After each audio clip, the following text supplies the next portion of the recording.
Hey, welcome to another episode of The Rob Report. I'm your host, Robert Bob TV Brown. Before we get into this segment, by the end of this video, I want you to do a few things for me. First of all, if you like the video, hit the like button. Please do. If you don't like it, hit unlike. It's okay. Make sure you are subscribed to this channel. Sometimes, as Jimmy Dole would say, you find yourself unsubscribed and you need to make sure that you subscribe to this channel. Hit the notification bell right next to it so you can be notified when a new video is being dropped. Whoop, there it is. And more importantly, the super chat will be on for this segment. So if you want to donate toward the efforts of Bob TV, that's freely up to you. Any amount will help toward the growth of this channel. My name is Robert Brown with The Rob Report.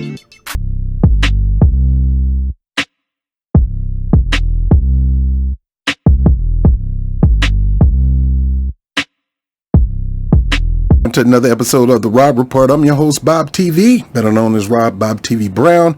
How you doing today? Well, we're going to talk about something that's very important because Nancy Pelosi is up for re-election for her House seat. We had a lot of failed. Nancy Pelosi have done a lot of things that I considered failures in her time as House Speaker for the two times as House Speaker. She did a lot of foolishness the first time, and she did a lot of foolishness the second time. And one of my biggest ones that I want to talk about today is her efforts in this stimulus deal prior to the election campaign. A lot of people talking about it. I talked about it a long time ago. I say, if you don't take this deal, then you're not going to get a deal from Trump, number one, probably till the end of the year, unless Trump decides to go out with a bang. Because they don't have to go out with a bang. Remember, this has to be past Mitch McConnell, and then it has to go on his desk. And even in a lame duck session, he can tell you to kiss rocks, kiss his behind. He can tell you all that. And there's nothing you can do about it but override it and hope that the House and Senate is going to still agree to do it. That's your only hope. She really put a lot of people in jeopardy. She put Americans in jeopardy because she had a good deal and she denied it for what she called valid reasons to deny it. And now she's recently decided to do a deal for less, or right around what Mitch McConnell wanted. But before we go into that, I want to talk about this lionizing of Nancy Pelosi. She is not Tip O'Neill. She is not, and she's not even, Heritage Foundation guy, Newt Gingrich. At least Newt Gingrich is known in history as a consistent negotiator. Yeah, he negotiated some bad stuff, but he knew how to play ball where he can get you to the point where you're going to deal with us or we're going to go ahead and finalize your impeachment. You do understand that they could have finalized Bill Clinton's impeachment and sent him home as an impeached president removed from office. But they didn't. Because Newt Gingrich could work a deal with the sitting president, even though he's on the opposite side of the aisle, but not that much opposite. They negotiated some deals that was not good for America, was not good for those who are less fortunate, but for the wealthy. And Bill Clinton went along with it. Nancy Pelosi talks about how she's so much a great... Matter of fact, I'm not even going to talk about it. I'm going to let House bootlicker, Hakeem Jeffries from New York, where I live at, lick her boots and tell you how great she is. Watch this. The clerk recognizes the gentleman from New York, Mr. Jeffries. Madam Clerk, it is with great joy that I rise today as directed by the House Democratic Caucus to place the name of Nancy Pelosi in nomination to be the next Speaker of the United States House of Representatives.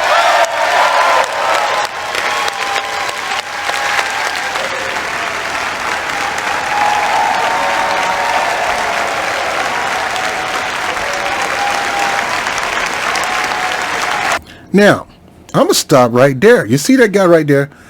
That is Bobby Scott. Bobby Scott, former Black Panther, a black activist. Kissing the behind. Oh, yes, Nancy. Yes. Yes, girl. Bobby Scott, the one who said it was horrible the crime bill was wrong. I was wrong. I am ashamed of signing the crime bill. It was a double bad deal for my community. That trifecta of the crime bill really did my community wrong. I don't even still why I'm still here, hired by my community to represent them when I haven't been really representing them. A man who Joe Biden said, you're wrong, you're a fool, you're wrong. You're wrong about the crime bill.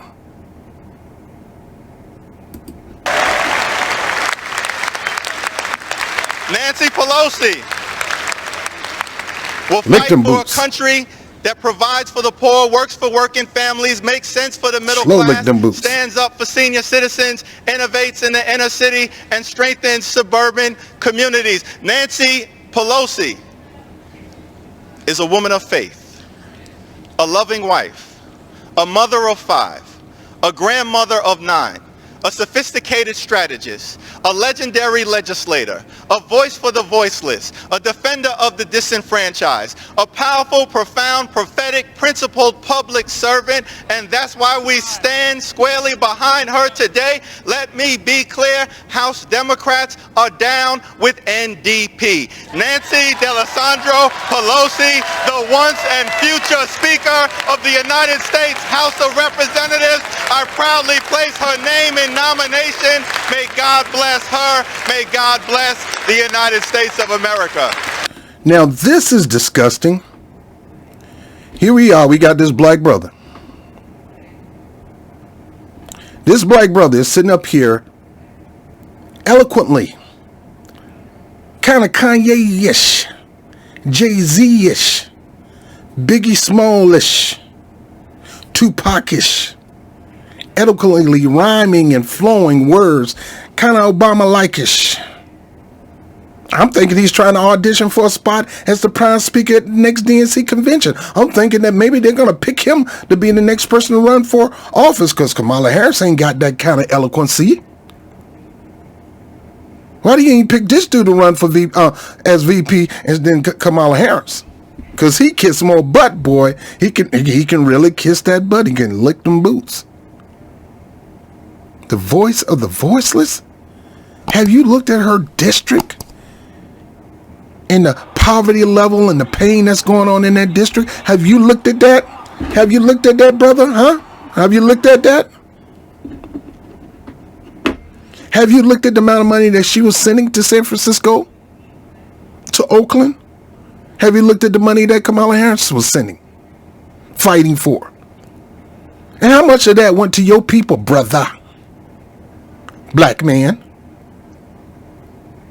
How much of that money has gone to the communities of San Francisco, especially the black communities?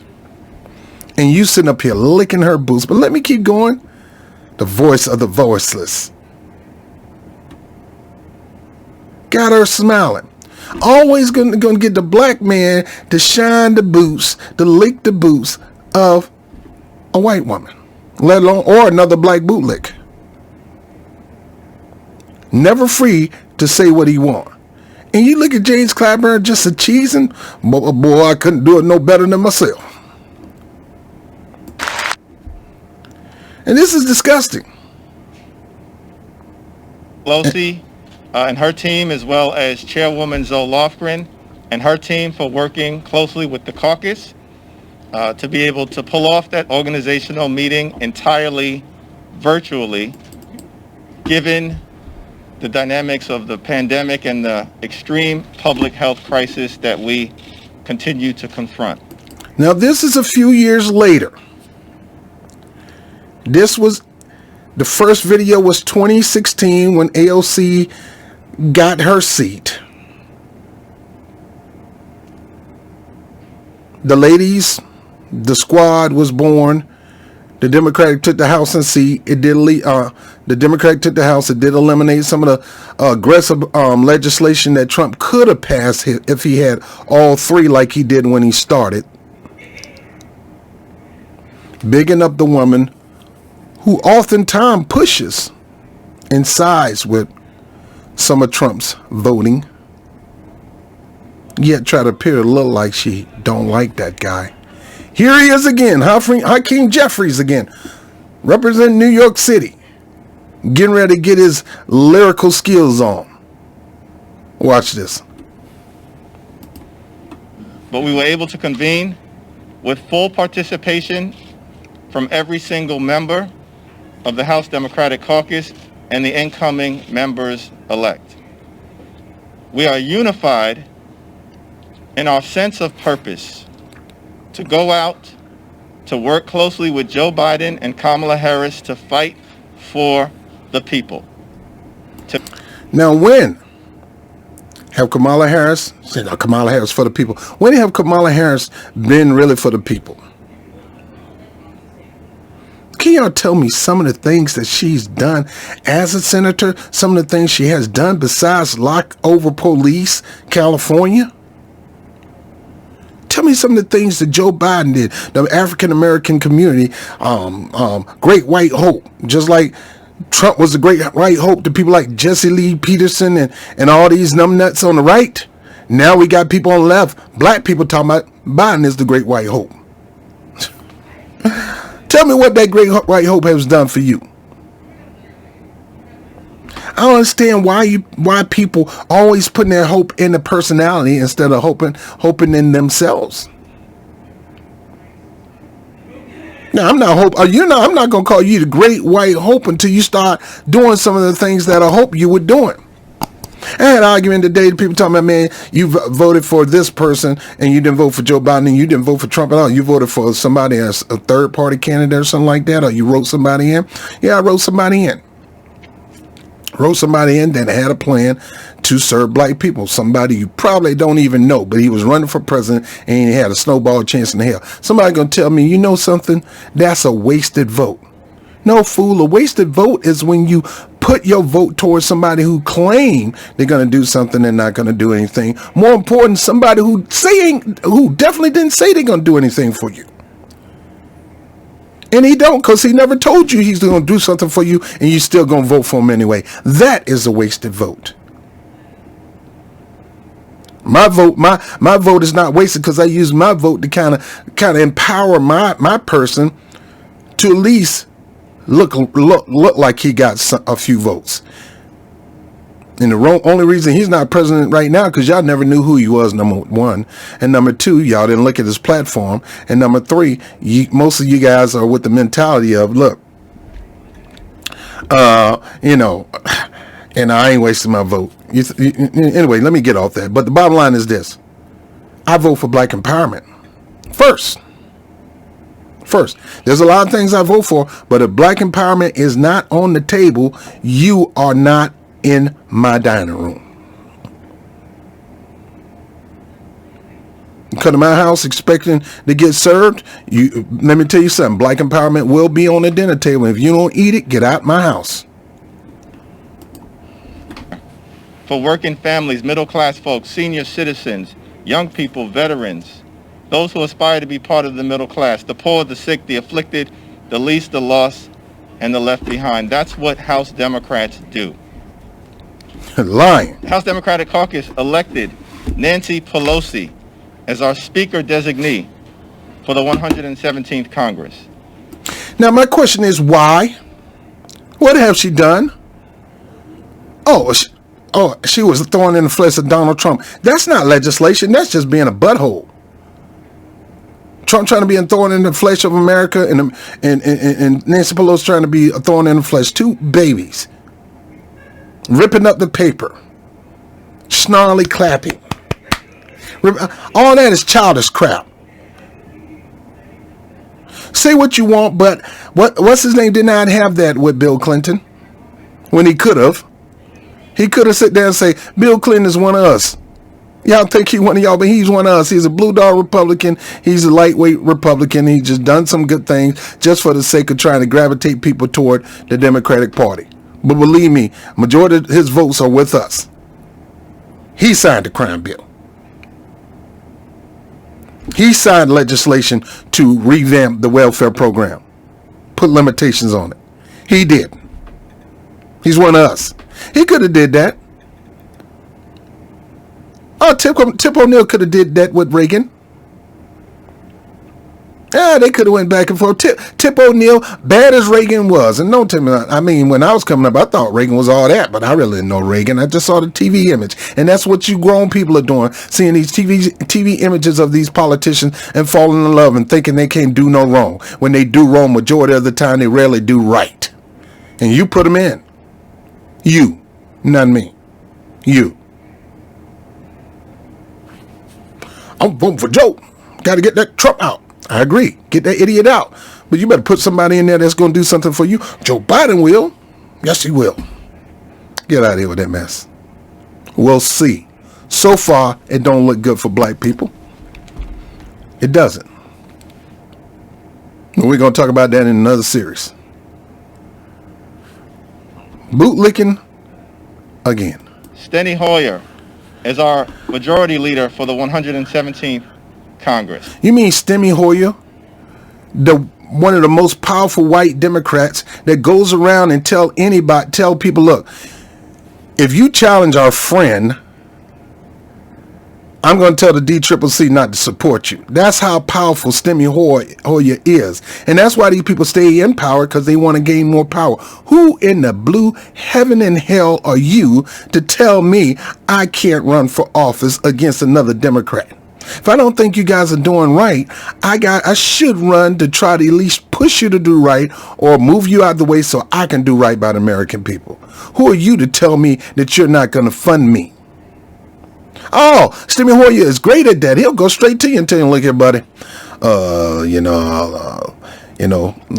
we've already decided our candidate.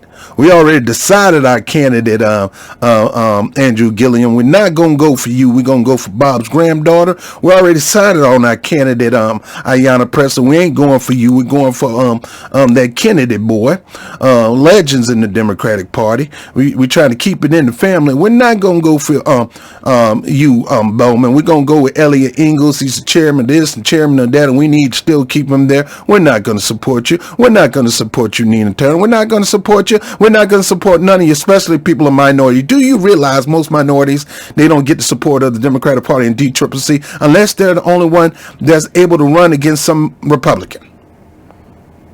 If they can run unopposed in a primary. But if you plan on primarying somebody, they're not going to support you, minority person, if there's a white person in that seat. And that's Steny Hoyer. But yet, here's Hakeem Jeffrey bragging about the brilliance and the greatness of Steny Hoyer. And then he got old Clyburn, old Uncle Tom, Uncle Ruckus himself over there on the other side of him as the majority whip. Jim Clyburn is our majority whip for the 117th Congress. And I got to whip these Negroes into submission. I'm Steven from the Django, and I got to put that girl in that hot box. That girl called Black Empowerment. My job is to put Black Empowerment in the hot box to make them submit. You talking about that guy? We know Joe. I know Joe. You talking about that guy? You talking about the guy who said, "Oh, you ain't gonna never get a cash payment for reparation. You get out my face." Catherine Clark as our Assistant Speaker for the 117th Congress. Additional leadership elections will take place tomorrow. It is now my distinct honor and privilege to introduce Speaker Here we Nancy go. Pelosi, a voice for the voiceless, Lick them boots, a bro. defender of the disenfranchised, a legendary legislator, a notorious negotiator, a notorious negotiator, a notorious negotiator, a notorious negotiator.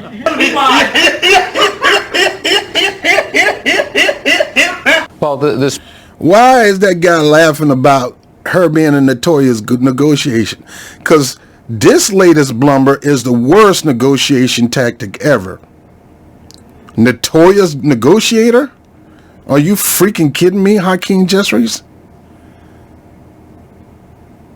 The Trump bill, don't get me wrong, I'm not a Trump fan, but I've looked at some of the things in the bill. Yeah, there are some things in there for corporation, but there were some things for the people too. And if you knew how to use your ability to use this to get people elected, to use this to remove people out of office, if you were a negotiator, Nancy, you would have took the doggone deal. But, you know, she's trying to make it seem like there's nothing good in this bill. The Republicans was trying to make it look like there's nothing good in the Democratic bill. But here comes Steve Mnuchin saying, look, and don't get me wrong, I can't stand Steve Mnuchin. He's a scum. He's a scam artist. He's a crook. He's a con artist. And I don't understand why Kamala Harris did not prosecute this guy. Because if she would have prosecuted this guy and put him in jail like she prosecuted many black people for standing next to somebody who got a bag of weed and they had nothing to do with it. Had she did that, he wouldn't be our Secretary of Treasury on the Trump administration. So make no mistake, I can't stand Mnuchin. But like I said, every now and then somebody evil can do something good. But had Kamala Harris prosecuted this guy, the reason she didn't prosecute this guy because this guy gave her money for her campaign. Well, that's just coincidence. Man, please. He gave money to her campaign. Trump gave money to her campaign. It's documented. And she gladly accepted. She didn't turn it back. Instead of prosecuting the man, she slapped him on the hand and let him go. But let you get caught standing next to somebody with a bag of weed in her jurisdiction, your butt is going to jail. Not only is you're going to do every time, you're not going to get no free time off. They're going to find ways to extend your time. And they're going to use your body for almost free labor, and they're going to put your body at risk if you want to get some of that time cut off. The reason this guy is sitting in this position right now is because she didn't have the balls and guts or ovaries to prosecute this guy. And why would she? He gave her $10,000 for her campaign. I think it was $10,000 for her Senate run. Speaker and I have a relationship which it's all business. I think we're very effective in communicating with each other. In many cases, we do have things that we agree on, and we have things that there are differences. And we're trying to see if both of us can manage a package that gets some of what everybody wants. Do you think that's likely? Because I have to say, at this point on Wall Street, most people have written off the idea that there will be any package that can be decided, at least not before the election. Well, I say we're going to give it one more serious try to get this done, and I think we're hopeful that we can get something done. I think there's a reasonable compromise here, something that the president very much wants to get done and make sure that we help those parts of the economy that still need help. So we're going to try to see if we can get something passed. Even if you do reach an agreement with Speaker Pelosi, you still have the Republicans in the Senate who have been pushing back, and who the demands that they've put forth, the things that they'd like to see, is a much skinnier package than I think the administration and the White House has kind of put forth. They're looking to spend less than $900 billion. Less than $900 billion was the first proposal of Mitch McConnell's version of the bill. It was known as the skinny bill. 900.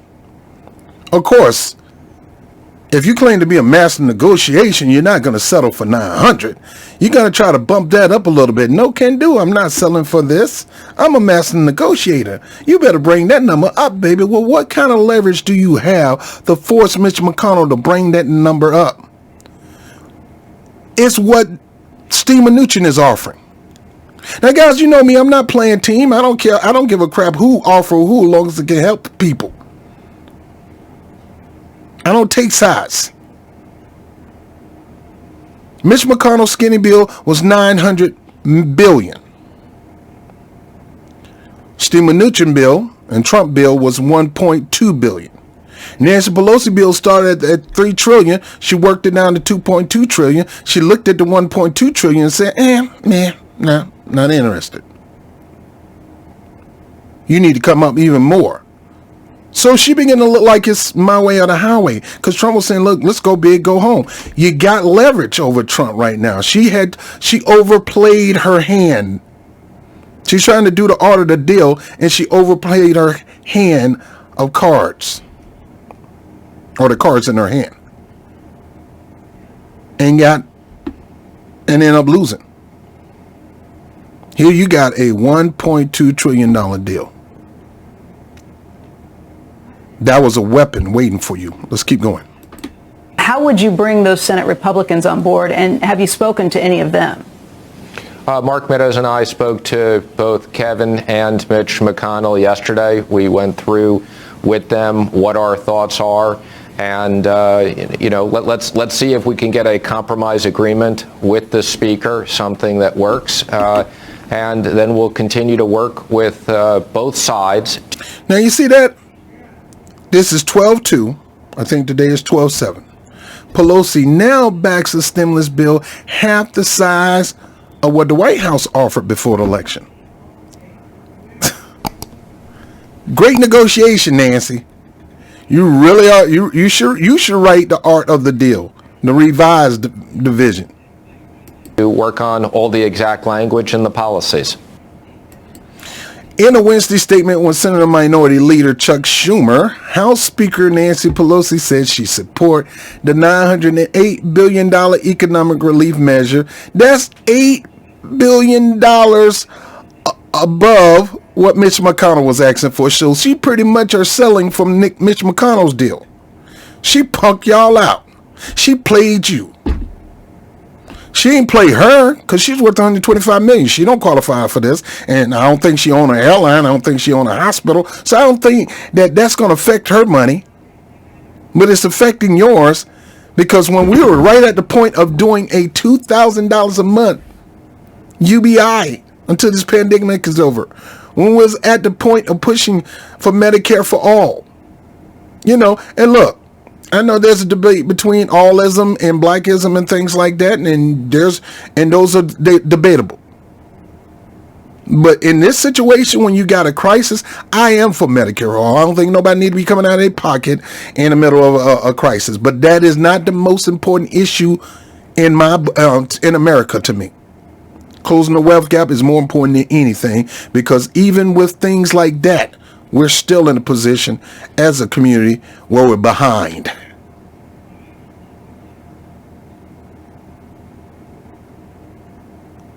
She took Mitch McConnell's bill.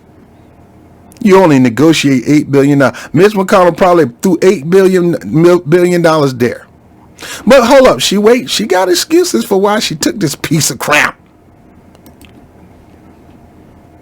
She's going to tell you. Look, there are Americans who are being evicted. Let's go back to that. We're going to read that again. All right. So it say, in October, President Trump negotiators raised their compromise offer to $1.8 trillion. After House Democratic had approved a $2.2 trillion. So you voted. You got majority of the House. Of course, you're going to get the $2.2 trillion, but you got to get the Senate to vote for it, and you are outnumbered in the Senate. So your bill is always going to be dead on arrival anyway, girl. Anyway. Now, Mitch McConnell will come up with his bill. Of course, Nancy Pelosi ain't going to entertain $900 billion in the House. And rightfully so. It's not enough, and it's not enough to do what they feel need to be doing. But to go over and above. So knowing that there was a stalemate, President Donald Trump and his negotiations said, look, screw you, Mitch McConnell. Nancy, we're going to meet you almost there. 1.8. You're not going to get 2.2, but we'll get 1.8. But Pelosi opposed the compromise, arguing that it did not go far enough and that the language regarding the government and healthcare's response to the coronavirus pandemic was not efficient. Those negotiations results in a stalemate. I'm going to talk to you why I think this is so stupid, and there's a reason. It was mentioned on a Wolf Blitzer debacle between Nancy and Wolf. On Tuesday, 9 senators, 4 Republicans, 4 Democrats, and 1 independent were joined by the Bipartisan Problem Solvers Caucus in the House to unveil a $908 billion compromise, only $8 billion more than what Mitch had, deal. Although the package does not include nearly as much aid as the Democrat pushed for before the election, Pelosi and Schumer said they were backing the legislation in the spirit of compromise. But you couldn't back the one that Trump had in the spirit of compromise. Why is that? Well, it's going to be all exposed in this Will Blissa interview that went viral. As you know, there are Americans who are being evicted from their homes. They can't pay the rent. Many Americans are waiting in food lines for the first time in their lives. Can you look them in the eye, Madam Speaker, and explain why you don't want to accept the president's latest stimulus offer? Well, because, thank you very much, Wolf, and I hope you'll ask the same question of the Republicans about why they don't really want to meet the needs of the American people. Now, look. Here we go with this blame game. But Don't ask me, ask a Republican. Right now, your butt is on the panel. Right now, you're on CNN. He's asking you. If you had a Republican person on there that represent the other side, he will ask the same freaking question. You're so high and mighty, so cocky, so arrogant. It's like, I dare you ask me that freaking question. You're worse than Trump. You know, that's a Trump move.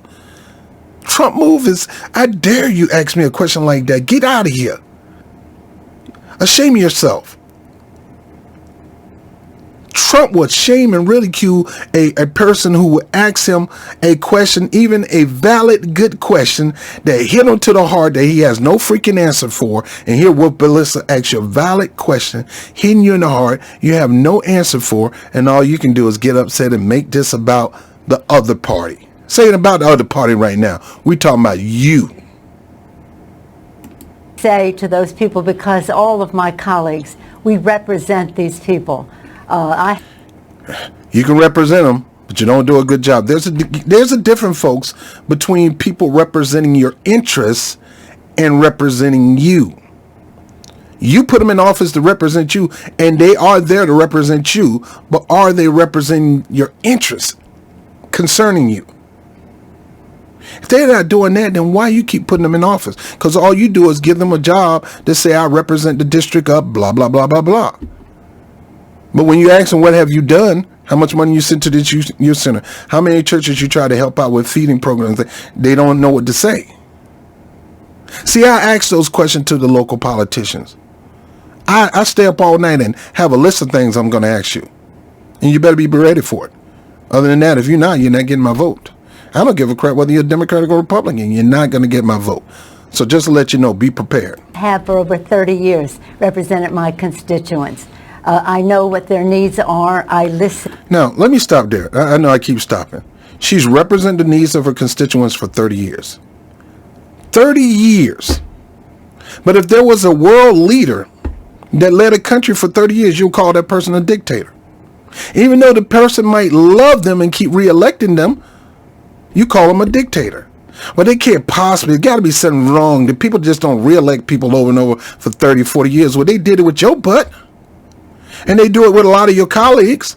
Now, sure, I believe in term limits. You should only get 8 years. You should only get 8 years as president, 8 years as a legislator. And I don't believe in lifetime confirmation for freaking the courts. 30 years to represent people, and it has not gotten any worse for your better for your district, Nancy Pelosi. To them, and their needs are not addressed in the president's proposal.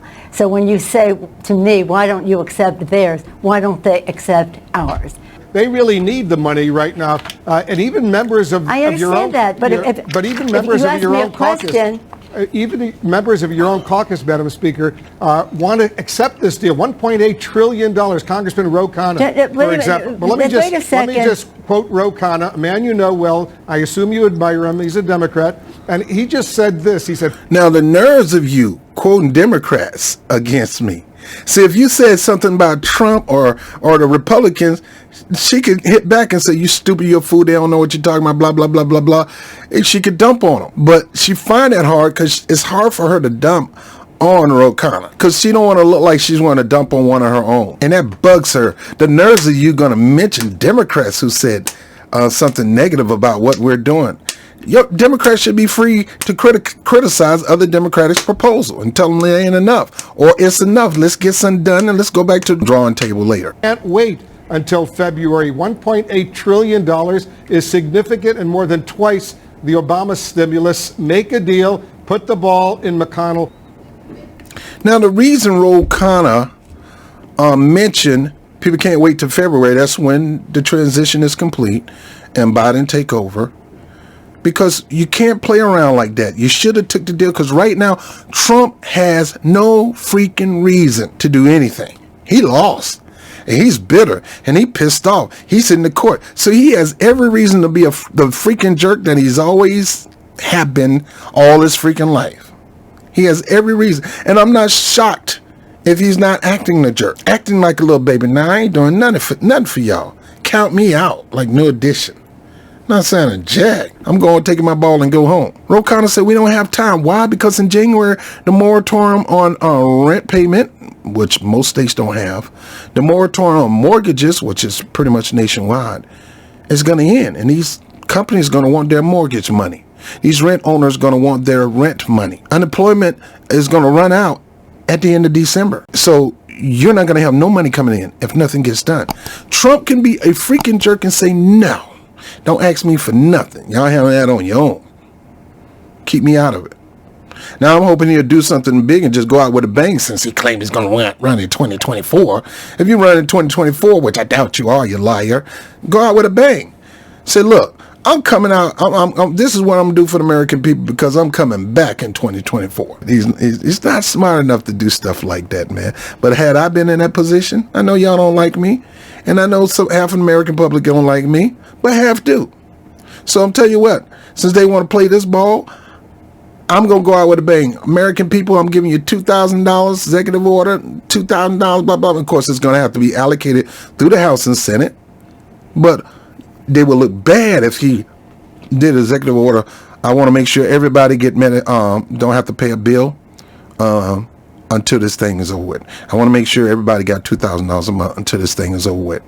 I want to make sure unemployment extension. I mean, even if you gave the $2,000 a month. What I say to you is, I don't know why you're always an apologist, and many of your colleagues apologists for the Republican position. Now, how in the world is Wolf Blitzer always an apologist for the Republican position? If Wolf Blitzer is an apologist for the Republican position, it's for the Republican position that you've been standing for 30 years. And that's the centered right, lightweight, right wing. That man ain't never been pushing right wing talking points like Fox News. He's pushing right wing Democratic talking points like the ones you espouse every freaking day. Isn't what we're going to do, and nobody's waiting till February. I want this very much now, because people need help now. But it's no use giving them a false thing just because the president wants to put a check with his name on it in the mail. Bingo. This is the motive why she wants to delay it, and that's the motive why she did delay it. She afraid that by her signing a deal, the president's deal, the president can get bragging rights. The president can say, look, I gave y'all another check. I extended PPP. I made it available, blah, blah, blah. Instead of her saying we have bragging rights. Not only did the president do it, we did it together. Republican and Democrats. That way you could take some of the sting out of it. Nobody can take claim. Nobody can ride the horse into the sunset on it, because you both came together on this deal. Her problem is she hate that guy. She don't want to admit it, but she hate that guy so much that she afraid that he might get some kind of glory out of this instead of she or the Democratic Party getting any glory. Let's keep going. This lady is something else. We're talking about the consequences of a pandemic, the symptoms of a problem that the president refuses to address. But you know, and that is the coronavirus. We know that is we the know coronavirus. the problem out there. Now, she's talking about. See, that was the plan to win the election. They wanted to run on the coronavirus, and Trump is horrible, and he's going to lead us into deaths. More deaths, more calamity, more deaths. Now, mind you, they've been working on vaccines before the election. And mind you, they had breakthroughs on vaccines before the election. So it doesn't matter who wins. The vaccine ain't got nothing to do with Democrat or Republican. They already was working on vaccines. It has nothing to do with politics. It's about keeping people healthy.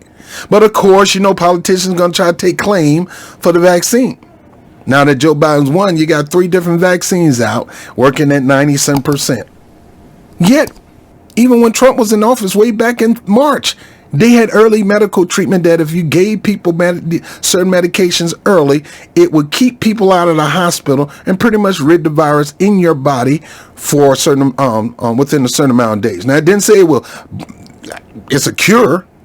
It wasn't a vaccine. It was a medical treatment, just like going to the doctor when you get a coronavirus. The doctor makes them prescribe you some things. You take it in about 10, 15 days, you're clear. Doesn't mean you're not going to catch a cold again. Doesn't mean you're not going to get a virus again. But it was effective at getting it out of your body within a certain amount of days if you treat yourself early, keeping you out of the hospital. But they did not want this information to get out because it may give Trump some kind of glory. All they want to do is make this coronavirus is horrible. They was willing to put people's lives on the line to get a political win. And I know they don't like me saying this, but these people like this, and that's on both sides, want to get a political win on the lives of people. Dead bodies of people. For an example, Andrew Cuomo had the opportunity to provide that hydroxychloroquine medicine. Emergency use. Why would they give emergency use? You know why they gave emergency use? It's because it was effective on helping people beat coronavirus. That's why they allowed the FDA, and the CDC and World Health Organization allowed the emergency use.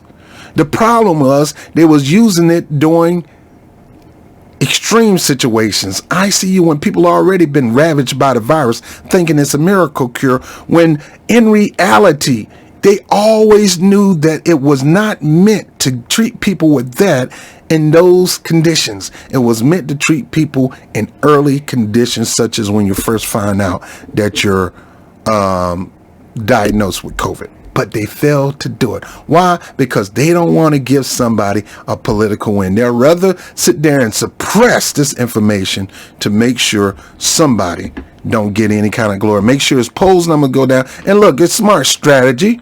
Dangerous, sick, psychotic, but smart strategy. Let's keep going. But there are millions of Americans who have lost their jobs. They can't pay the rent. Their kids need the food. That's right, and that's what we're trying to get done. $1.8 trillion, and the president just tweeted, stimulus, go big or go home. He wants even more right now, so why not work on a deal with him, and don't let the perfect, as they say here in Washington, be the enemy of the good. Now, what Bliss is right. You're reaching, Nancy. You're reaching. You're going to get punked. They're going to pull your card. You're not going to have much. They're going to trump your deck of cards, so to speak. Because now you're pushing.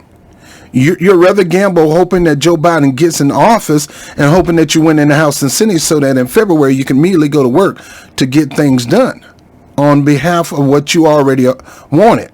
Well, you still can do that. You still can do that if you win the House and Senate. But let's get people something right now. Once you get in, let's go even further. Because clearly, what you offer only is temporary. It's not going to do much. Take the deal. Help people. The main things about those deals were money for unemployment, money for another stimulus check, especially during the holidays, and equipment for bonuses and equipment for those in the healthcare industry, and money for small business. Yeah, it did include money for corporations. And let's say money for corporations do get the most.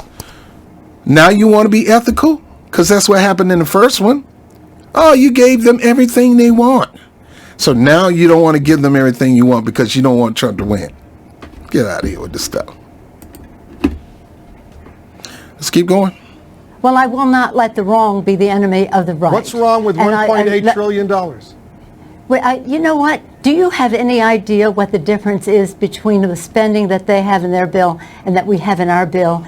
Do you realize that they have come back and said all these things for child tax credits and earned income tax credits, or helping people who have lost their jobs, are eliminated in their bill? Do you realize they pay no respect to the fact that child care is very important for people whose children cannot go to school because they're doing remote learning, and yet they minimize the need for child care, which is the Well, most of the people in this situation, most people are home. They don't have a job.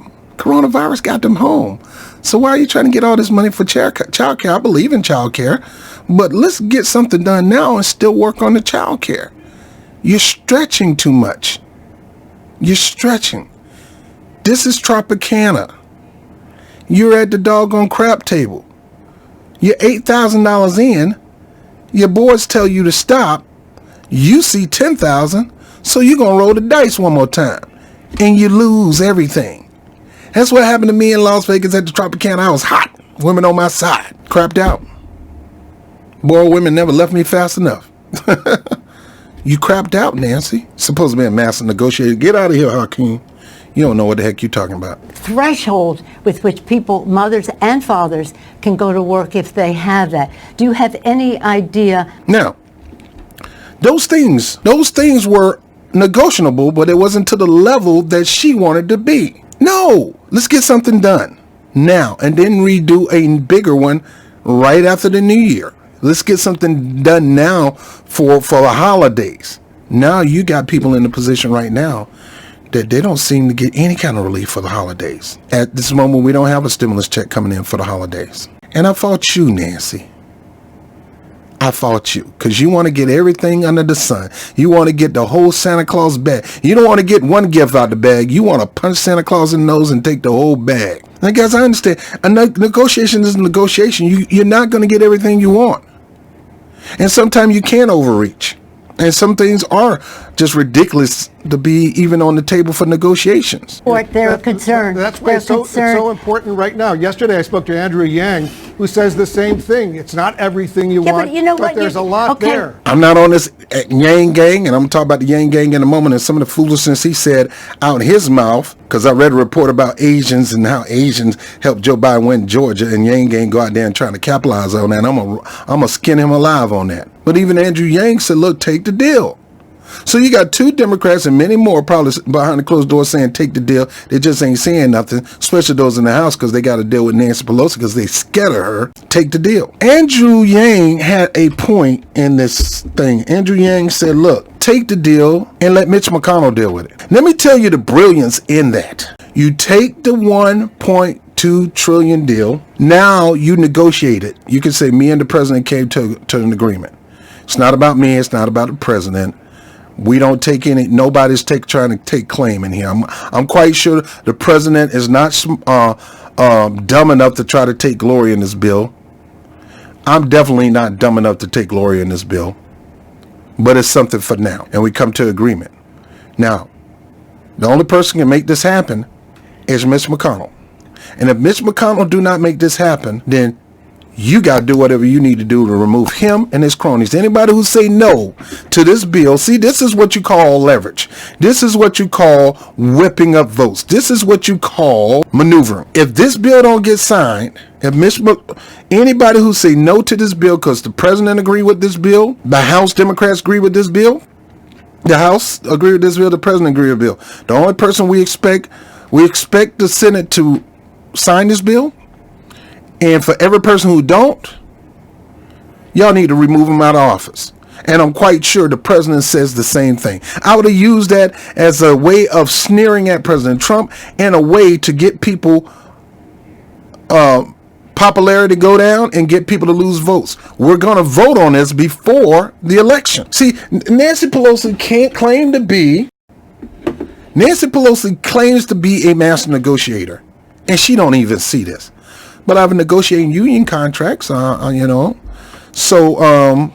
you can overplay your hand, number one. But when you know you got leverage, you got to take it. By Nancy Pelosi signing this deal, by Nancy Pelosi agreeing with the president, and the president and Nancy Pelosi agreeing with this deal, it would have put the pressure on Mitch McConnell to sign it. And it'll put a pressure on everybody else in Congress to sign it. And we're going to go to a vote for this before the election. And he who says no to this bill, Trump should be saying, if you say no to this bill, I'm coming after you. I'm not going to campaign for you. I'm going to ask people not to vote for you. And Nancy Pelosi should have said, look, if you don't support this bill, we're going to run people against you. She didn't want to do it. She didn't want to do it. She could have used this as a tool to remove not only Mitch McConnell, but they could have used this tool to win the House back with more seats and win the Senate with a bunch of seats. And then you would have got rid of Mitch McConnell. You would have had somebody else, maybe Chuck Schumer, as a minority leader. Problem is, she dropped the ball. Master negotiator, my butt. Master negotiator, my black butt. You missed this opportunity to apply political pressure on one of the most horrible men in on Capitol Hill, Mitch McConnell, the freaking crypt keeper, the one who makes sure bills to help people die off because he's an evil troll. You had an opportunity to remove him, and you didn't take that opportunity, which makes me think you're okay with Mitch McConnell. Y'all know each other. Y'all been knowing each other for a long time. Heck, Biden knows Mitch McConnell and him in the Senate. They're good buddies. That's why I always say Biden is more dangerous as president than Donald Trump, because even though Trump out loud foolishness could never garner any support from the House and Senate, Joe Biden down low secret foolishness will gather support in the House and Senate. Got to understand, the crime bill was supported by racist bigots, both on the left and the right, and even some bootlicking Democrats. Why? Because of Joe Biden and his relationship with both sides. Now, I'm going to get off this, but you had an opportunity, Nancy, to use this to remove people out of the Senate, but you didn't. And now we got two freaking runoffs, which really don't matter because only one of them appears to seem like they care about the people, and that's the Reverend. But the other guy, corporate Democrat as he come, he's not for Medicare for all, he's not for nothing, he's a centrist to the core. Matter of fact, he's a right-wing Democrat. So you think, oh, we need to bust up behind to get this person elected, and you bust your behind to get them elected, and he'll do the Joe Manchin thing. He'll do the thing that your boy in Alabama did, Doug Jones. That's what Doug is not there no more. He lost his election. You really, I can't get over it, because Andrew Yang, he's lovely. Ro Khanna, he's lovely. They are not negotiating this situation. They have no idea of the particulars. They have no idea of what the language is here. I didn't come over here to have, so you're the apologist. Now, first of all, they do, Nancy. They're colleagues with your friend. These people it's not school where they take the bill and go over the bill in the session in the House, and they don't get to take it home and look at it. Everybody get a copy of the freaking bill. You take it home and go over the bill. And then you start, that's how it is in negotiating a contract in union organizing. Everybody at the organizing table got a copy of the proposal. You take the proposal and go over it, over and over again, even in your private time. You scratch out what you don't like, scratch out some things you can add, you go back to the table and you talk about it. And you don't speak about it, but you got people who speak for you, your needs in that bill. So don't sit there and act like Ro Khanna ain't got access to that, or Andrew Yang don't have access to that. They do. It's not top secret stuff. It's not Hillary Clinton emails. Get out of here with this stuff. For the Obama, excuse me. Did she just say he's an apologist for the Obama? God forbid. Madam Speaker, I'm not an apologist. I'm asking you, Speaker, I'm not an apologist. I'm asking you serious questions because so many people are in desperate. These people, in their fascination with Obama, that Obama can never be wrong, that Obama is the Messiah. Thank God for Obama. Oh, I'm sorry. Oh, I'm sorry. I know, Obama, I didn't mean to do that. Man, get out of here. Man is not God. And he's not perfect. That man is responsible. He got blood on his hands just like any other president. Foolishness at Flint, Michigan, blood on his hand for that, for making a mockery of that and taking that for a joke. People to this day got deformed children. People to this day are catching all kind of disease because he didn't take that serious. He didn't even prosecute the governor. Matter of fact, he kept him in and became a friend of the governor. Let alone Wall Street, the people that done jerked black people out of their homes and took their homes away from them, homes that these people almost pretty much had paid off. He hired them to go work for them. The people who was the crook that took their houses, he hired them to work for him. Heck, Kamala Harris didn't prosecute one. Steve Mnuchin, the guy who actually negotiated this bill, is one of those guys because she didn't want to prosecute him. Stop lionizing and making this guy like he's all that. He is not Dr. King. He is not Malcolm X. And I'm sick and tired of people trying to put him in that category. He is not a black savior, and he doesn't represent black people. He may represent you as a black person because you personally say he's your president, but that doesn't mean he represents all black people. There's a lot of black people who've seen his record and seen his horribleness, and they don't agree with you. And whether you like it or not, you can call him Uncle Tom or not. No, actually speaking, you better reevaluate yourself because you could be the Uncle Tom because this guy has done more for the white establishment and white supremacy. He never went to bat for black people. All he do is sit there and mock and crap on them. Let me get back to this and we're done. Right now, when was the last time you spoke with the president about this? Do you hate the president, Madam Speaker? Because I don't hate anybody. I don't speak to the president. Speak Why to not? Why his not representative. Why not? You know how you know somebody hate a person? They don't want to be around them. They want to have no dealings with them. Nancy Pelosi would not have any dealing with President Trump, and Trump would not have any dealing with Nancy Pelosi because Trump hate Nancy and Nancy hate Trump. Gone are the days of Tip O'Neill and Ronald Reagan. Gone are the days, and I hate to say it, of Newt Gingrich and Bill Clinton.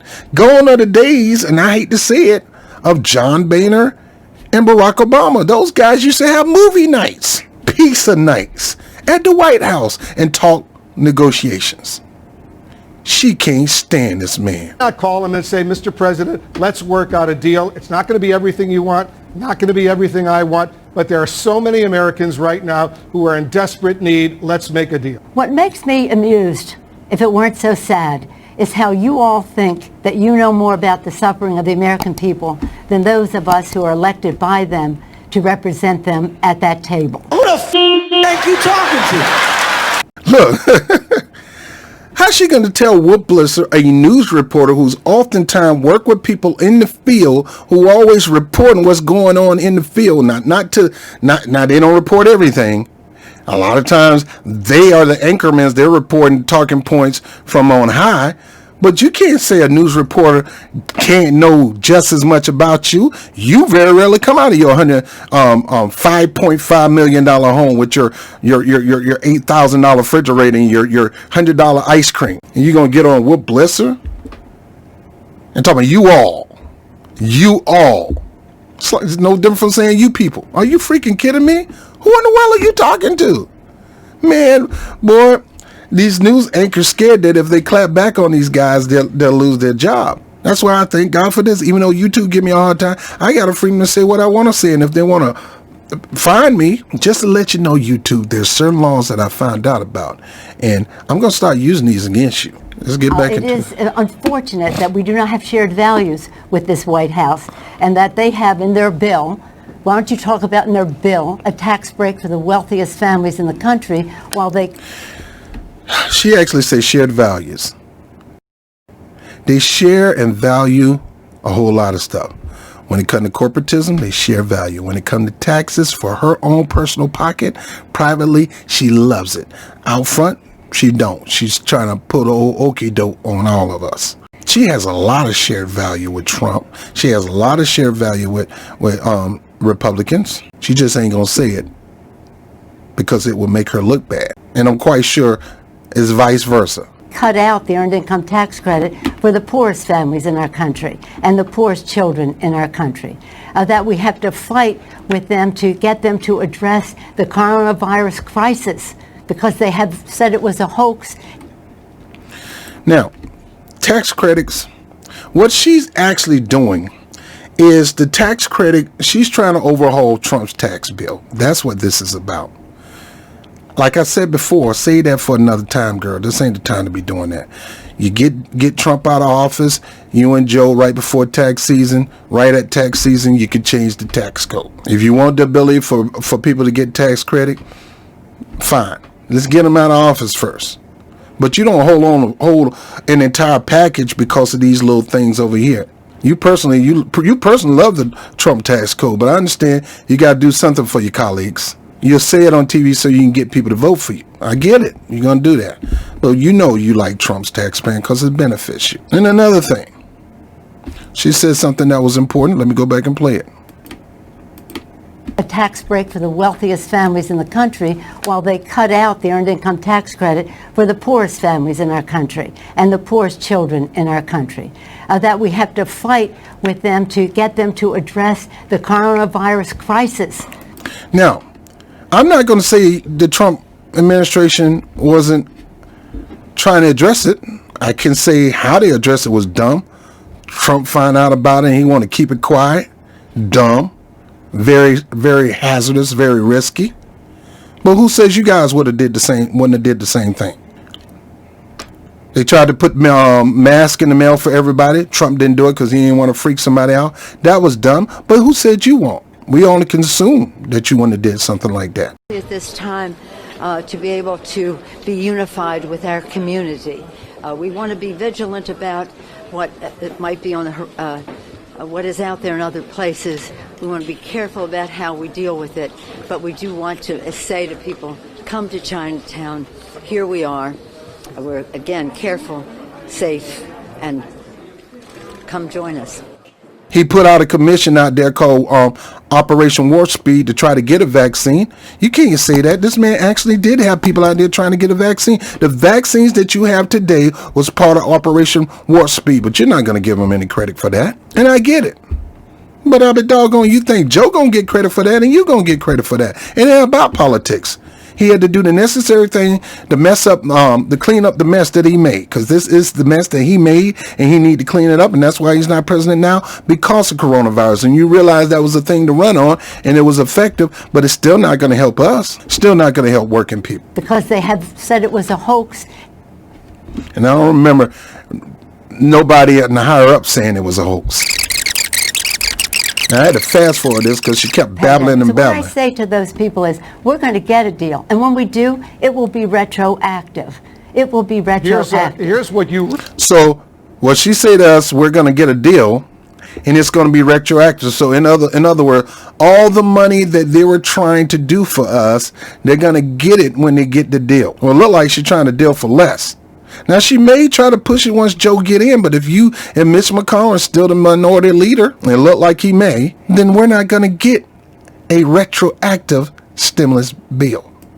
Letter to House Democrats, Madam Speaker, and I ask these questions only, as you know, so many millions of Americans are suffering well, you right quote now. Two people who know nothing about the agreement. Well, you don't know that. There is no agreement, but what the suggestions are, as if there's some authority on the subject. Please give equal weight to all of the chairmen on the committee who have written this bill. But so many of your fellow Democrats in the House, they want a deal right now. No, that isn't. The problem solvers, they all want a deal right now. Yeah. And here's what they're complaining about, because you wrote a letter to House Democrats and you said this. Let me read a line from the letter you wrote. The president only wants his name on a check to go out before Election Day and for the market to go up. That is what this is all about. The reason she didn't do the deal because she was afraid Trump was going to get some kind of glory and possibly win the presidency. To me, the presidency, it's important, but it's not more important than winning the House and the Senate. Let's say Trump did win the presidency and you focus on the House and Senate and you won the House and Senate. The president cannot do much. He's a lame duck when you got the power in both the House and Senate. Nothing he can get done. He can just executive order, but you can do whatever you can to stop the executive orders. That was more important. Removing it, keeping the House and removing Mitch McConnell by getting more seats was more important. That's why you should have took the freaking deal and used the deal to whoop upside the head anybody who said no to the bill in the Senate. You and the president came together. You came together in that spirit to get a bill done for the American people. It's not what neither one of them you wanted, But it's something for now. You could have used that to beat everybody upside the head in the Senate that said no. Could have ran against them, got them removed out of the office, picked up probably 6, 7 seats, had the majority, and then you would have been able to push that bill. And if the president vetoed it, you would have had the power to override it. But you didn't do it because you're not a great negotiator. Is that what this is all about? Not allow the president to take credit if there's a deal that will help millions of Americans? Yes, you do. Now? He's not that important. The president is that important to Nancy Pelosi. The president is renting space in the head of Nancy Pelosi. He's renting space in the head of most of you Democrats. He's not renting my space. I don't like him and Joe. To me, they both one and the same. One just upfront loud with their bigotry. The other one is trying to hide it, but he can't hide it. He's trying to hide around a bunch of black people. He's trying to hide it behind black people. No, you can't do that because your black people are acting as if you were channeling through them your will and your purpose. So they still make you look like, we call them bootlicks. They're operating in the arm of another white supremacist, another bigot. So both of them bigot, both of them loud and brash. Both of them don't have black people interests at heart, even though one appears to look like they do because they surround themselves with a black VP, a black cabinet, which he's not doing. Important, but let me say this. With all due respect, and you know we've known each other a long time, you really don't know what you're talking about. Now, she's mad. She's mad. She's like that angry husband or spouse. Woman, you don't know what you're talking about. You don't know nothing about this. You don't know what you're talking about. She probably know more. She probably know more than what you know. Negro, you don't know what you're talking about. You don't know that. Now, Nancy Pelosi recently found out about her being re-elected for running for re-election for House Speaker. I don't think she deserved that position. There's other people that's qualified for her. There's some couple of black senators that could probably add more weight to the position. Honestly speaking, if black people went out in the big numbers that they did to get these people reelected, then honestly speaking, that should be representing that particular seat. She is a failed leader. Right now, a lot of people are at risk of losing their homes, have no money, no food coming in. She had a great opportunity to take a deal and work on another deal later. She had an opportunity to take this deal and win Senate seats. She had an opportunity to take this deal and even win the presidency. And even though we won the presidency and they maintain the House, they don't have the Senate, and the middleman is a mug. Here's her talking about what's about to happen in the future.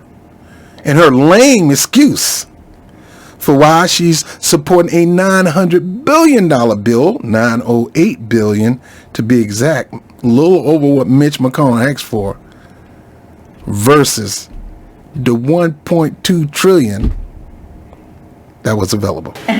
I heard what you said about momentum. Realistically, how soon do you and Leader McConnell need to cut a deal in order to have a package to vote on before the holidays?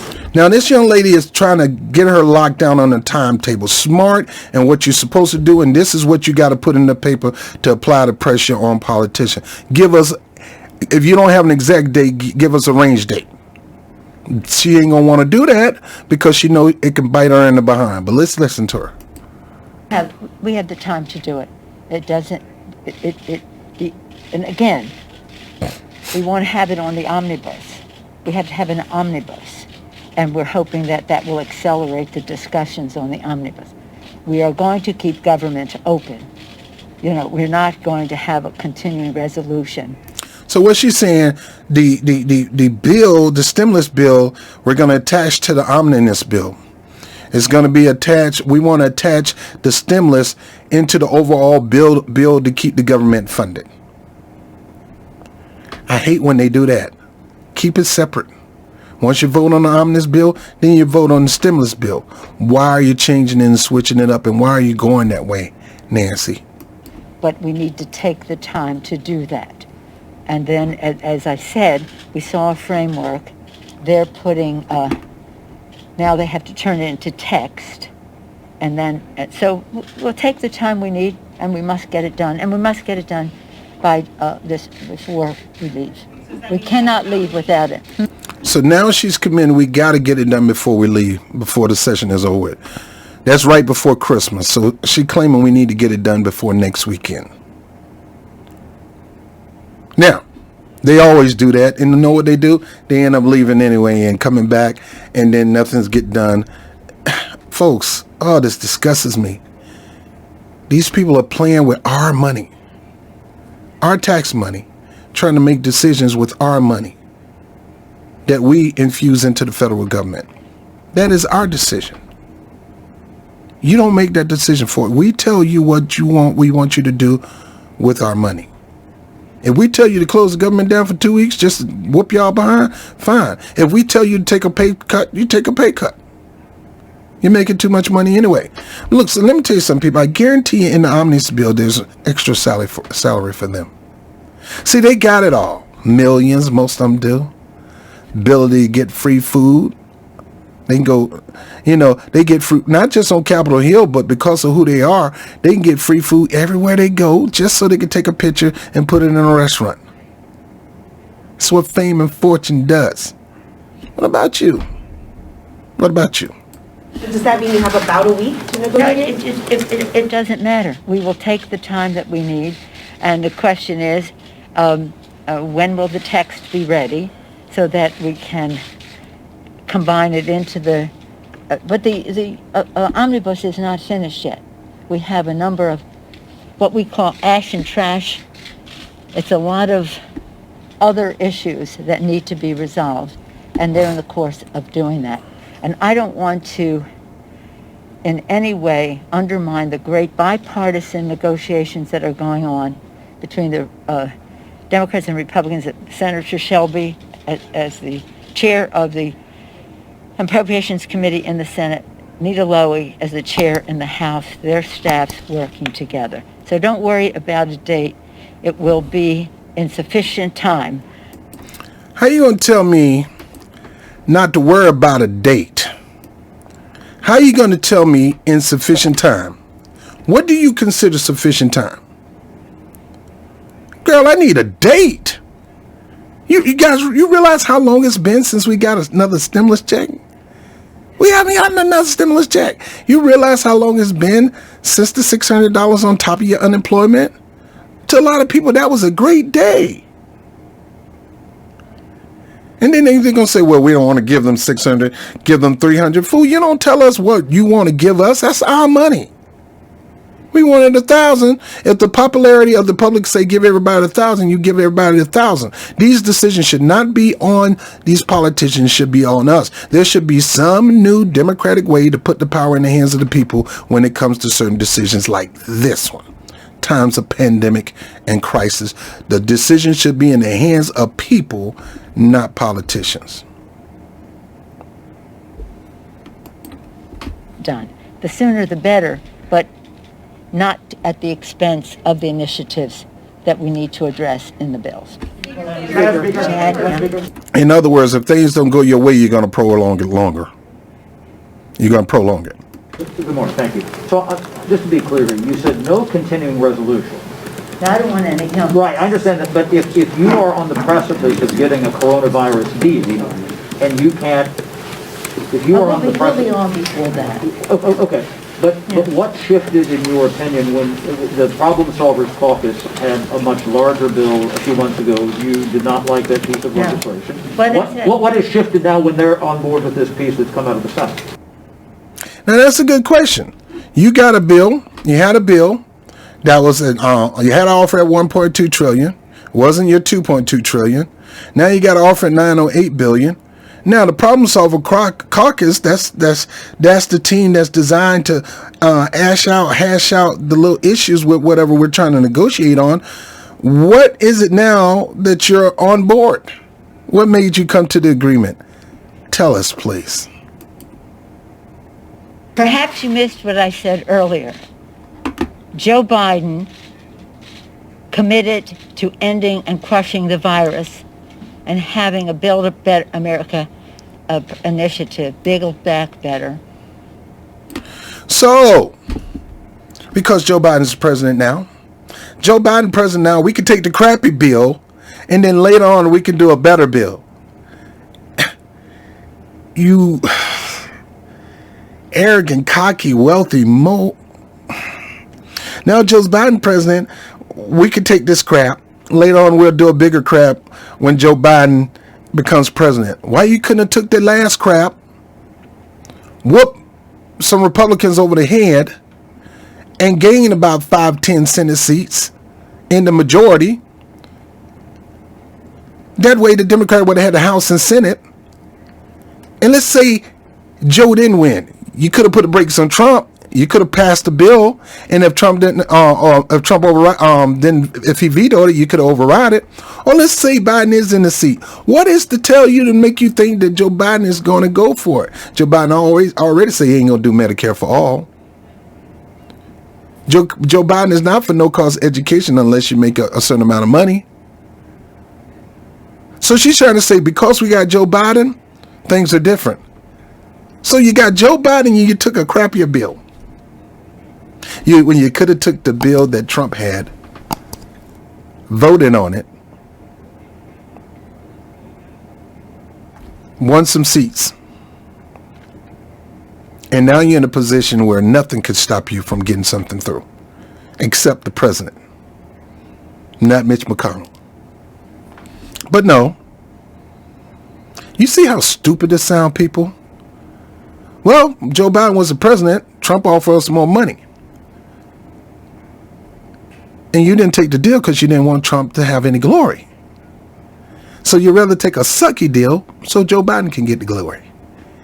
Yet, until Joe Biden gets in office, we're going to suffer with a cheaper, trashier bill.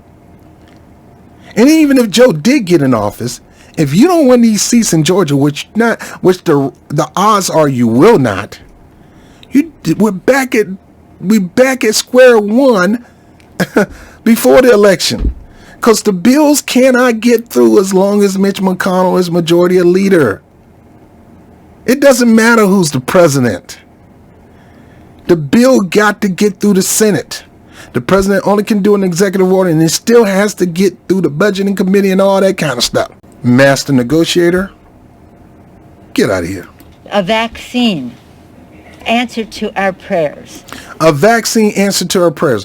Well, they were already doing a vaccine answer to our prayers. I'm not taking that crap. They had early treatment way back in March, answer to the prayers that you guys loused up when it came to trials in the hospital, giving it to sick people first instead of giving it to people who just contracted the virus so they cannot get sick, so they can stay out of the hospital, overwhelming the system. We had a miracle back then. There's treatment right now that you can take right now to keep you out of the hospital. You really didn't have to lean toward a vaccine. So big deal. We got vaccines now. You can treat it. Now you got some vaccines. What this ain't got nothing to do with Joe Biden. This ain't got nothing to do with Trump. An answer to our prayers of 95% effectiveness in terms of Pfizer and Moderna, and there may be others coming forward. Yeah, thanks to Operation Warp Speed, would allow the federal government, and I don't like to say it, but this is an initiative of Trump, that allowed money to go into research to get these things done. You think Joe Biden gonna ride in here and get the glory for these treatments coming out when he wasn't in power at that time, when he wasn't doing nothing but sitting in his basement at the time? I'm not going to allow that to happen no more than I'm going to allow Trump to sit up there and take credit for Obama's economy that got us to the point where we are low in unemployment until the crisis happened. I wasn't going to let Trump ride around talking about that my economy, it's me who did this, when it was really Obama that did it, and and he's living off the residuals. Not going to do that. That is a total game changer.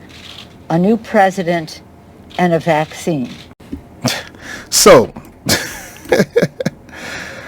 oh boy. A new president and a vaccine allows us the flexibility to take a trashier deal and then come back later for a bigger deal once he gets in office. Who in the world called her master negotiator? You need to have your head examined. That's bad negotiations. You should have took the $1.2 trillion. Didn't matter who became president. The more important thing is who win the House and Senate. Now, if you get all three, that was even better. But you still could have got a deal done. Your problem is you didn't want Trump to get into glory. Now people are going to have to suffer. And I get it. You don't want that man to have no inkling of trying to get 1 or 2 votes. But yet people are suffering. Most people out here could care less about who was president when it comes to this virus and when it comes to aid. My aid is not going to push me to vote for Trump or to vote for Biden. My aid is my aid. I paid taxes. I gave it to you. I don't care who you are, who's in power. Give me my money. Give me my money because I'm in a crisis. You guys need to stop playing games and send this money to me because I invested. You got paid off my tax dollars. So there's nothing to, these are different. What was then before was not more of this. This has simplicity. It's what we've had in our bills. It's for a shorter period of time, but that's okay now because we have a new president. A president who recognizes that we need to depend on science to stop the virus. A president who understands that. So you're telling me Trump got all these doctors, all these people, all this money through Operation Warp Speed going into research. You're trying to make it seem like he's not dependent on science. Now, don't get me wrong. He fouled this up. He's foolish. He didn't know how bad enough he got it, let alone his staff got it. That is bad leadership. But I'm not going to sit there and say that man that didn't try to work with scientists. He wants to fund the scientists and fund research for them to come up with the virus. So you can't say that he's the one that's trying to authorize all these things so people can get the certain treatment from Moderna, Pfizer, and things like that, remdesivir and all that. It was him. See, folks, I can tell the truth about people and not be a cheerleader. Problem is, most of you can't do that because you're playing teams. When it comes to stuff like this, I don't play teams. I can care less about you Democrats. I can care less about you Republicans. I care about both of you doing the will of the people. And if you're not, I'm getting on you. And I'm getting on her. She messed up. She is not a master negotiator. She has several opportunities to use Trump bill to against anybody that's running in the Senate. She could have put that up for a vote. She could have demanded that Mitch McConnell put it up for a vote and shame him if he didn't before the election, call him a punk or whatever, and fought and rallied to get him removed and anybody that decided they're not going to vote. Now, we all know Mitch McConnell probably wouldn't have never brought it up for a vote, but you could have called him a coward, weak, and everybody else who's sitting up there siding with him, coward and weak. And you could have ran against them. Anyway, I'm almost done. America's working families need to have money in their pockets in a way that takes them into the future without any of the contraptions of any of the other bills that the administration was associating itself with them before. We feel very excited about the prospect that there's a bipartisan bill, because I told members I'm not bringing any more bills that are not bipartisan. We wanted to show what needs to be done. No, stop lying. You told a member that you got to get something bipartisan, and which means you have to become bipartisan. You can't make it seem like you guys are the winners in this, that you brought them to their knees. You clearly can't do that. It looks like they brought you to the knees and gave you $8,000 on top of what $8 billion on what they already negotiated. It seemed like you worked to the very amount of Mitch McConnell, minus $8 billion. It seemed like you failed. It seemed like you lost. And you know something? You did. You failed us. You cost us a great stimulus package. You cost us temporary relief during the time of holidays. You did. Nancy Pelosi. That's why you shouldn't be Speaker. They should pick somebody else. I mean, you got Barbara Lee and a whole bunch of other people that probably can do a better job than you can. You failed at this, and now you get testy and upset, and you go full Trump right there on that floor, jumping on people for questioning you. But let me get to that. In the interest of negotiation, they're negotiating. It's a good product. It's not everything we want. Don't get me wrong. I don't want the Republicans to think that that this is a dream come true. It is not, but it is a path forward. That's what Blissa was telling you. Not to accept half of a loaf months ago when you said, I'm not going to accept half a loaf. Look, I'm going to tell you something. Don't characterize. Now, you remember that time when the guy asked Trump about him lying? Do you feel bad for lying for all the lies you told? Trump looked at the dude like, mother, I know. See, Trump, when you do stuff like that, Trump would make you look stupid, which is wrong. Either you answer the question or you just ignore the question. You could laugh at it, but you ain't got to sit there and get all angry and mad and try to make the guy feel small. One person asked Trump about something, and Trump said, you're lightweight. You're nothing. And the media went off, and rightfully so. Go off on that. That was foolish for him to do. Trying to look between you people. Don't talk to me that way.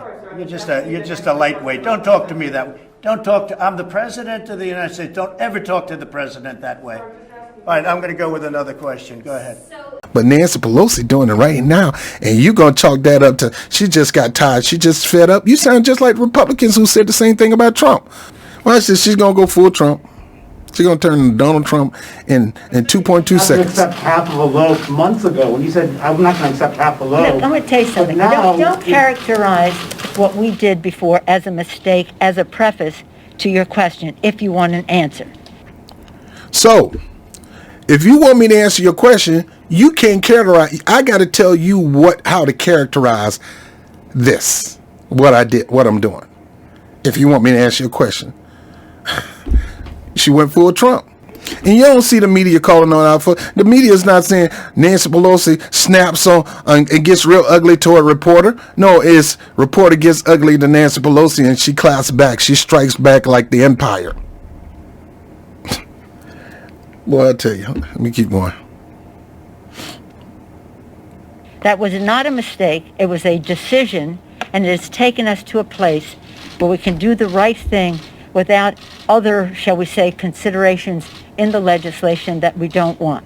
Now, that is it. Now, the fact is, I'm very proud of where we are. She's proud of a $908 billion stimulus package when she had 1.2 available for her, and she went off anybody for questioning her for not taking the deal. But now she's looking at a $908 billion stimulus, $8 billion shy of what Mitch McConnell's lowest numbers, and she's proud. I guess you are proud, Nancy.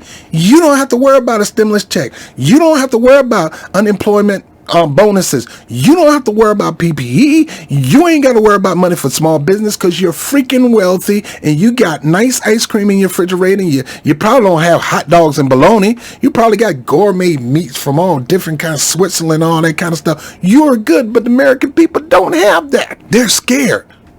Your house is probably paid for. Your house is. But the people in San Francisco in your district, they're scared. They're going to get kicked out of their house. They're not going to have any more unemployment. They don't have a job. And you're going to sit here and try to tell us that you are Hakeem Jeffries from New York. When I see you, brother, I'm going to get in your face. Look at me. Look forward to me calling you a DA. And you know what a DA is? Sit there and say, a voice of the voiceless, a notorious negotiator. Don't look so notorious to me. My chairs have worked very hard on all of this. They were not even happy with a proposal that we made the other day before we saw this proposal. They thought we had come back too small. So it's not about an individual, it's about how we address the needs of the American people. And we have to do it in a scientific way, and we have to do it in a way that recognizes... What's scientific got to do with cutting a check? What scientific got to do with adding a bonus money on top of unemployment? Ain't got nothing to do with science. You want to make this about coronavirus. Whoever would have been in office or not, in this season, they came up with vaccines right before the election. So it doesn't matter whether Trump was in office or not. Trump just saw that Trump just did an executive order to distribute a vaccine. The vaccines were already out. They just need a little more testing. Way before Joe Biden, someone was out before he even got the nomination. There were treatment before he even got the nomination. You want to make this about science. Science ain't got nothing to do with cutting a check. And make no mistake, once this stuff is out of the way, black people going to rise in community, and we're going to be demanding that you cut another check. On the table. They need to get their rent paid. They need money in their pockets. So what does have to do with science? And yes, we needed that a month ago. We needed that in October, and you had a deal, and you blew it. Employment insurance to be there. They do not need a whole cacophony of other things that are on the agenda. I don't care what else is on the agenda. Long as that is on the agenda, I could care less. Well, I do care. I don't want you giving more my money to dumb stuff, but you can come to the point and say, look, we all agree on this. Let's get this done. Have nothing to do with meeting their needs. So we're very pleased at where it is. And as I say, with a Democratic president committed to a scientific solution for this, with the idea that we will have a vaccine, it's a complete game changer from them. Why is that a game changer, lady? Why you keep bringing that up? Science and vaccine and the new president. Why you keep bringing that up? There's no excuse. You could have took the deal in October. You could have used the deal to knock Mitch McConnell and any Republican upside the head if they didn't take it for a floor vote, and if they said, and even if they did, they said no to the bill. See, Mitch McConnell pride and think he can gain more votes by saying no to a bill, but you didn't do that. As a result, you kept the House. You lost some seats in the House, but you kept it. And it wasn't for to fund other police, James Clyburn. It's stuff like this. You gained some seats in the Senate, but not enough. And now we got to run off in Georgia, pretty much conservative state. And those particular counties, one county is pretty much black. On the other side of Georgia is pretty much conservative. You probably get a split, and we still won't have the majority. And Kamala Harris may end up being the majority, but who says she's going to always go the way of Democrats? Joe Manchin don't always go the way of the Democrats. Heidi Heitkamp didn't go. Claire McCaskill didn't go. For you people who think Nancy Pelosi is a master negotiator, she fouled up this one. You can't win them all. You can't win them all. Well, she really messed this one up. She's trying to convince you, and some of you sitting up there believing that bull crap, that look here, this is better than that 1.2 trillion. The 1.2 trillion had checks in there, it had payments in there, it had unemployment. You got to understand, Trump did do executive order for a $300 unemployment to be released through FEMA to the American people, as long as the governors put $100 in it from the state. Neither one of the governors wanted to do it. The majority, New York didn't get their unemployment. We should have been had an extra $400 on top of our unemployment, but because it's now $600, and because they don't want to give him any glory, any fame, or any attempt to get any kind of rise in the poll or a vote, they shut it down. And see, what I'm saying is, these politicians are playing with your life. When things are trying to get done, the other side will shut it down, all because they want to get a political win. They don't give a crap about you. This is your freaking money. You don't want to put them in power. We don't want to give them paychecks. And this is your money that they send on top of, but they want to play with your freaking life, playing these political games. That's why I am not interested in joining any party, and not because you play too much. You play too much. You play with the lives of American people, both of you. And it's time for the American people to start putting you in check. It's time for general strikes. It's time for people to start it's time for people to start leaving these parties. You so-called progressives, you're allowing people like Bernie Sanders, all these people to sheepdog you in the party, and they sheep you dog right you into voting Joe Biden, and Joe Biden stabbing you in the back, which I knew it was going to happen, and we told you it was going to happen. And y'all sit there and listen to Bernie Sanders instead of listening to the people he threw under the bus, including Nina Turner.